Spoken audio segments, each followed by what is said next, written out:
Our next question, how should Christians help the poor rise if free market economics does lead to wealth creation and flourishing? So kind of asking about the practical aspects. Yeah. And hand in hand with that, next question here is asking about charity and the role of charity in all of this. I mean, I think both of those are actually related questions, so I can see why you combined them, because of course charity is always going to play a role. But I think that as Christians, we often think that charity is going to fix everything. And so we think, well, you know, the United States, we did not get prosperous from charity. We got prosperous from the rule of law and trade and invention and things like that. But we think, well, the sub-Saharan Africa, though, they're going to get prosperous just by our charity.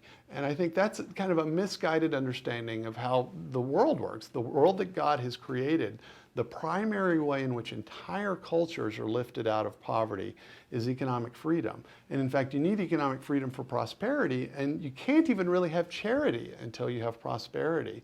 So I think we should think of our charity as like the gleanings in the Old Testament, right? The Israelites were commanded that when they harvested their fields, leave the gleanings around the edge of the fields for the sojourners and the poor, so they'd have some extra. Notice that the gleanings required a prior abundance.